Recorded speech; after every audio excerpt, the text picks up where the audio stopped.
Hello friends, स्वागत है आपका हमारे यूट्यूब चैनल पे। आज हम आपके लिए लेकर आए हैं टॉप 5 मैथ। ये सभी सवाल सिलेक्टेड हैं, अच्छे लेवल के हैं और टॉप 5 मैथ सीरीज़ में ये पार्ट 2 है। पार्ट 1 चैनल के प्लेलिस्ट पे उपलब्ध है। जिन लोगों ने नहीं देखा है वो पार्ट 1 जाकर देख सकते हैं। साथ ही साथ पार्ट 1 वीडियो का लिंक मैं चैनल के डिस्क्रिप्शन में भी दे दूँगा, आप लोग जाकर उसे भी देख लें। ये सभी मैथ सिलेक्टेड हैं, अच्छे लेवल के हैं और एग्ज़ाम में पूछे जाने योग्य हैं। ये सभी मैथ मैंने उन विद्यार्थियों के लिए बनाया है जो आरआरबी, एनटीपीसी, ग्रुप डी और बिहार दरोगा, यूपी दरोगा या फिर दिल्ली पुलिस की तैयारी कर रहे हैं। तो फ्रेंड्स, ज़्यादा देर न करते हुए चलिए वीडियो को शुरू करते हैं। हमारा पहला सवाल है कि 12 रुपये प्रति लीटर के दूध के साथ पानी को किस अनुपात में मिलाया जाए कि मिश्रण का मूल्य 8 रुपया प्रति लीटर हो जाए। देखिए फ्रेंड्स, इस सवाल को बनाने के लिए ये मिक्सर का सवाल है। चलिए इसे बनाते हैं। आपको 12 रुपये प्रति लीटर दूध के साथ पानी को किस अनुपात में मिलाया जाए कि मिश्रण का मूल्य 8 रुपया प्रति लीटर हो जाए। तो जो दो वस्तुओं का मूल्य होता है उसे हम ऊपर लिख देते हैं। एक तो दूध है जिसका 12 रुपया प्रति लीटर है और एक है पानी जिसका कोई मूल्य नहीं होता है, वो 0 रुपया प्रति लीटर होता है। साथ ही साथ अगर मिक्सर का एवरेज मूल्य या फिर मिश्रण का मूल्य जो हो वो दिया रहे तो उसे हम बीच में लिखते हैं। तो सवाल में हमें मिश्रण का मूल्य दिया गया है कि 8 रुपया हो जाए तो वो बीच में आएगा। ये पूरे मिक्सर का मूल्य होता है या फिर उन दोनों का दी गई दो वस्तुओं के एवरेज मूल्य को हम बीच में लिखते हैं। इसके बाद का कार्य हमने बताया था कि आपको इसमें घटाना है। एक बार इसके साथ घटाइए, एक बार इसके साथ घटाइए, यानी कि अपोजिट डायरेक्शन में घटाना है। अगर एक बार हमने 12 में 8 घटाया है तो दूसरा बार 8 में 0 घटेगा। ठीक है, तो चलिए घटाते हैं। जब हम 12 में 8 घटाएंगे तो हमें 4 मिलेगा और जब 8 में 0 घटाएंगे तो हमें 8 मिलेगा। इस प्रकार जब हम इसे सॉर्ट करेंगे तो ये हो जाएगा 2 और यहाँ हो जाएगा 1। तो 2:1, ठीक है, 2:1 और इसका जो है प्रोडक्ट का अनुपात होगा। यानी 2:1 के अनुपात में हम अगर दूध और पानी को लेंगे तो हमारा मिक्सर का जो मूल्य है वो 8 रुपया प्रति लीटर हो जाएगा। चलिए हम दूसरे सवाल की ओर चलते हैं। फ्रेंड्स, हमारा दूसरा सवाल है कि एक व्यक्ति 9 किलोमीटर प्रति घंटा की चाल से चलता है तो गंतव्य स्थान तक 17 मिनट देरी से पहुंचता है, परंतु जब वह 10 किलोमीटर प्रति घंटा की चाल से चलता है तो वो 3 मिनट पहले पहुंच जाता है। उसकी यात्रा की दूरी बताएं। काफ़ी इंपॉर्टेंट सवाल है, आइए इसे हम समझते हैं।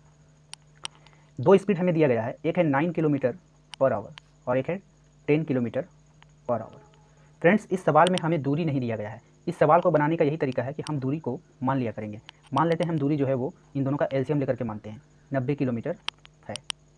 जब दूरी हमारा 90 किलोमीटर है और स्पीड उसका 9 किलोमीटर प्रति आवर है तो उसे कितना समय लगेगा दूरी तय करने में? उसे 10 घंटा लगेगा।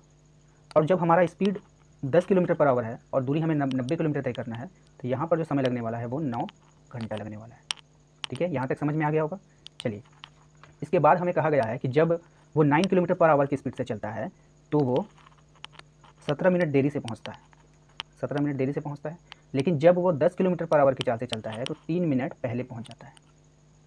ठीक है, अब देखिए फ्रेंड्स, हम इन दोनों का डिफरेंस निकालेंगे। इन दोनों का डिफरेंस निकालेंगे। ये -17 है, ये +3 है। इन दोनों का अगर आप डिफरेंस देखिएगा तो -17 को 0 पे आने के लिए 17 काउंट करना होगा और 3 स्टेप आगे है, तो इन दोनों का डिफरेंस जो हो गया वो 20 हो गया। ठीक है, तो ये समय का अंतर हो गया। लेकिन जब हमारे अनुसार समय का अंतर यहाँ पे 1 घंटा निकल रहा है और 1 घंटा जो होता है वो 60 मिनट होता है, तो हमारे अनुसार 60 मिनट का अंतर है, जबकि सवाल में कहा गया है कि 20 मिनट का अंतर है। तो ये 60 ना होकर के 20 है, यानी कि 1/3 है।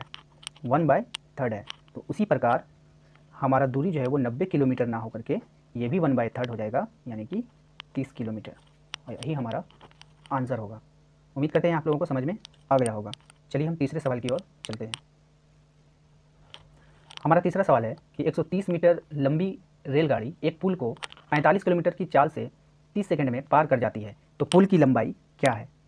देखिए फ्रेंड्स, जब ट्रेन चलती है और कोई पुल है, जब वो पुल को पार करेगी तो ट्रेन तो पुल को तो पार करेगी, ये दूरी तो तय करेगी जो x है, और अगर ट्रेन की दूरी y है तो वो अपनी दूरी को भी तय करेगी। देखिए, जब यहाँ पुल को वो टच करेगी तो वो ये दूरी और ये दूरी दोनों ऐड हो जाएगा, यानी कि यहाँ तक उसको तय करना है। जब तक इसका पिछला बोगी पार नहीं हो जाएगा तो वो चलती चलेगी। तो इस प्रकार हम कह सकते हैं कि जब ट्रेन किसी पुल को पार करती है तो पुल की दूरी यानी कि x और ट्रेन की दूरी y दोनों ऐड हो जाएगी, x + y हो जाएगी।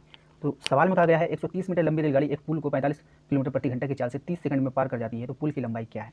तो हम यहाँ पर कुल दूरी जो मानेंगे कुल दूरी जो हो जाएगा वो 130 मीटर, तो इसकी दूरी हो गई पुल की, एक लंबी रेलगाड़ी है और पुल की दूरी हमें पता नहीं है, तो हम पुल की दूरी जो है हम p मान लेंगे, ये हमारी कुल दूरी होगी। ठीक है, चलिए। और अगर चाल की बात करें, हमारा जो स्पीड है, जो हमारा स्पीड है, चाल है, वो है 45 किलोमीटर प्रति घंटा। इसे हम मीटर पर सेकंड में चेंज कर लेंगे। चलिए फ्रेंड्स, अब हम देखते हैं, हमारा एक फॉर्मूला होता है दूरी बराबर चाल गुना समय।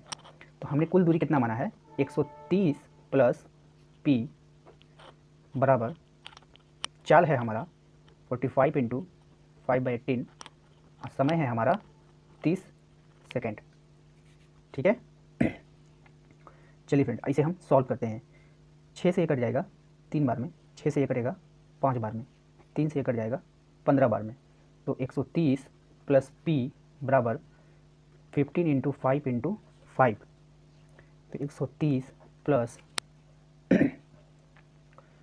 प्लस p बराबर यहाँ आपका हो जाएगा 375। तो p बराबर 375 माइनस 130 बराबर, अब जब इसे माइनस करेंगे तो यहाँ पे 245 मीटर निकल कर आ जाएगा और यही हमारा आंसर होगा। तो पुल की जो लंबाई निकल कर आई 245 मीटर है। उम्मीद करते हैं आप लोगों को समझ में आ गया होगा। अगर समझ में नहीं आया तो वीडियो एक बार दोबारा देखें। चलिए हम चौथे सवाल की ओर चलते हैं। हमारा चौथा सवाल है कि ए बी सी किसी कार्य को 20, 12 और 15 दिन में अलग अलग कर सकते हैं। तीनों मिलकर कार्य को कितने दिन में समाप्त करेंगे। देखिए फ्रेंड्स, ए एक व्यक्ति है जो किसी कार्य को 20 दिन में कर सकता है, बी एक व्यक्ति है जो किसी कार्य को 12 दिन में कर सकता है, ठीक है, और सी एक व्यक्ति है जो किसी कार्य को 15 दिन में कर सकता है। तो सब कार्य को कर सकता है, लेकिन कार्य कितना है ये हमें मालूम नहीं है, तो हम तीनों का एलसीएम कार्य को मान लेंगे। तीनों का एलसीएम 60 होता है, हमने उसी को टोटल कार्य मान लिया है। तो ये टोटल कार्य अगर 60 है और ए उसे 20 दिन में कर रहा है, तो पर डे ए कितना काम कर रहा है, पर डे ए 3 काम पर डे कर रहा है। ठीक है, एक दिन में करेगा तब ना वो 20 दिन में कार्य को समाप्त कर लेगा।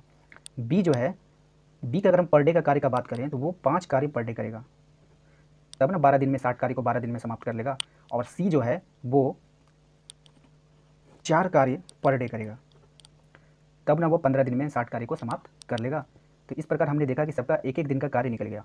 और यदि तीनों को एक साथ कार्य कराया जाए, तीनों व्यक्ति को अगर एक साथ कार्य करने को कहा जाए, तो तीनों जो है वो 5, 3, 8 और 4 12 कार्य पर डे करेगा। तो अगर तीनों एक साथ कार्य करें तो कार्य कितने दिन में समाप्त होगा। कार्य है हमारे पास 60, टोटल कार्य कितना है 60, और तीनों अगर एक साथ कार्य करे तो पर डे वो 12 कार्य करेगा, पर डे 12 कार्य करेगा तो उसे कितने दिन में समाप्त कर लेगा, 5 दिन में। और यही हमारा आंसर होगा। उम्मीद करते हैं आप लोगों को समझ में आया होगा। चलिए हम 5वें सवाल की ओर चलते हैं, जो आखिरी सवाल है। फ्रेंड्स, हमारा 5वां सवाल है कि एक नाविक का धारा की दिशा में वेग 15 किलोमीटर है प्रति घंटा है तथा धारा का वेग 1.5 किलोमीटर है। धारा के विपरीत नाव का वेग कितना होगा। देखिए फ्रेंड्स, हमने बताया था कि यदि कोई धारा इस दिशा में बह रही है, ठीक है, अगर कोई व्यक्ति धारा की दिशा में चलता है तो व्यक्ति का वेग यानी माइन का वेग प्लस और जो धारा का वेग होगा वो ऐड हो जाएगा, जो धारा। लेकिन अगर विपरीत चलेगा, इधर उल्टा चलेगा, तो माइन का वेग को घटा देगा कौन, धारा उसका विरोध करेगी, धारा उसके वेग को काटेगी यानी कि माइनस करेगी, ठीक है, उसको माइनस कर देगी। चलिए अब हम सवाल पे आते हैं। एक नाविक धारा की दिशा में वेग जो है वो 15 किलोमीटर है, यानी जब नाविक जो है वो धारा की दिशा के साथ चलता है तो वो 15 किलोमीटर प्रति घंटा है। एक बात को समझिए, ये जो 15 किलोमीटर वो धारा की दिशा में, इसमें जो है धारा का वेग ऐड है, इंक्लूड है, क्योंकि ये धारा की दिशा में चल रहा है और धारा की दिशा में धारा का भी वेग है और नाविक का भी वेग है। तो धारा की दिशा की अगर बात कर रहा है तो इसमें दोनों वेग ऐड है। लेकिन यहाँ पे देखिए आगे हमें दिया गया है कि धारा का वेग जो है वो 1.5 किलोमीटर है, केवल और केवल धारा का वेग जो है 1.5 किलोमीटर है। तो जब धारा का वेग हमें पता चल गया और धारा की दिशा में जब हमें पता है तो हम नाविक का वेग आसानी से निकाल सकते हैं। तो नाविक का जो वेग होगा, वो 15 माइनस 1.5 होगा। तो इसे जब हम घटाएंगे तो 13.5 किलोमीटर पर आवर, ये हमारा नाविक का वेग हो गया, ठीक है। चलिए, लेकिन हम अगर नाविक का वेग पूछता तो यही हमारा आंसर हो जाता, लेकिन सवाल में आगे पूछा गया है कि धारा के विपरीत नाव का वेग कितना है। धारा के विपरीत, अब हमें धारा के विपरीत जाना है, ठीक है, धारा के विपरीत नाविक का वेग होगा, ठीक है, यहाँ पे नाविक है, नाविक का वेग बताना है। तो अभी ओरिजिनल में नाविक का वेग है 13.5, है ना, ओरिजिनल में अभी नाविक का वेग है 13.5 और हमें जाना है धारा के विपरीत। तो जब हम धारा के विपरीत जाएंगे तो धारा उसका विरोध करेगी। जब हम धारा के विपरीत जा रहे हैं तो धारा उसका विरोध करेगी। तो धारा जब विरोध करती है तो क्या करती है, अपना वेग को उसमें माइनस करवाती है। तो यानी अभी जो है एक्चुअल में जो है व्यक्ति का वेग बोल रहे हैं या नाविक का वेग बोल रहे हैं या बोट का वेग बोल रहे हैं, वो है हमारा 13.5। लेकिन जब अपोजिट डायरेक्शन में जाएगी तो धारा उसे काटेगी, तो 1.5 फिर से माइनस होगा इसमें, तो हो जाएगा यहाँ पे 12 किलोमीटर पर आवर। और यही हमारा आंसर हो जाएगा। उम्मीद करते हैं कि आप लोगों को हमारा ये वीडियो पसंद आया होगा। वीडियो पसंद आया है तो वीडियो को एक लाइक जरूर करें, साथ ही साथ हमारे चैनल को सब्सक्राइब करना ना भूलें। Thank you.